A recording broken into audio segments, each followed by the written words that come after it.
platform terpercaya di Indonesia bagian Sumatera Selatan. Jangan lupa follow dan promosi medsos kami berdiri 2015.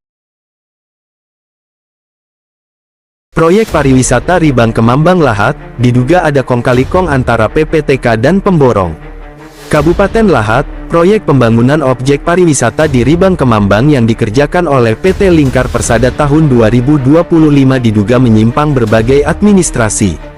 Informasi ini diperoleh LSMP Asra bersama media Kisang News.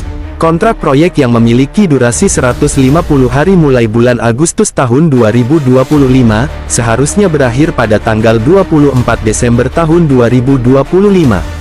Namun, adanya kong kali kong antara BPTK dan pemborong, saat itu nilai fisik pekerjaan baru mencapai sekitar 23%. Pengerjaan kemudian dilanjutkan hingga tanggal 23 Januari tahun 2026 untuk mengejar fisik menjadi 57%. Menurut keputusan Kepres, terkait proyek yang sudah berakhir kontrak hanya bisa diperpanjang maksimal 50 hari jika fisik sudah mencapai 70%, atau untuk menyelesaikan hingga 100% dengan dikenakan denda per 1000 dari nilai proyek dikali jumlah hari perpanjangan. Kondisi proyek ini yang hanya mencapai 57% setelah perpanjangan menjadi poin yang perlu diperiksa.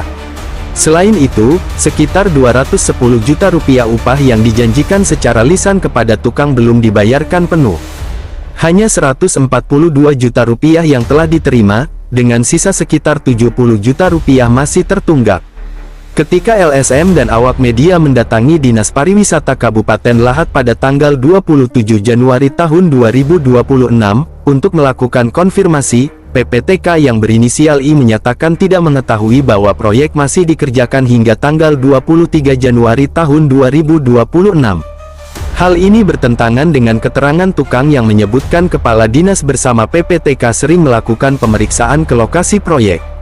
LSMP Asra dan Kisang News menghimbau pihak kepolisian, kejaksaan, serta BPK untuk melakukan audit menyeluruh terhadap proyek pembangunan pariwisata Ribang Kemambang tahun 2025, guna mengungkap kebenaran dan memberikan keadilan, terutama bagi para tukang yang belum menerima upahnya.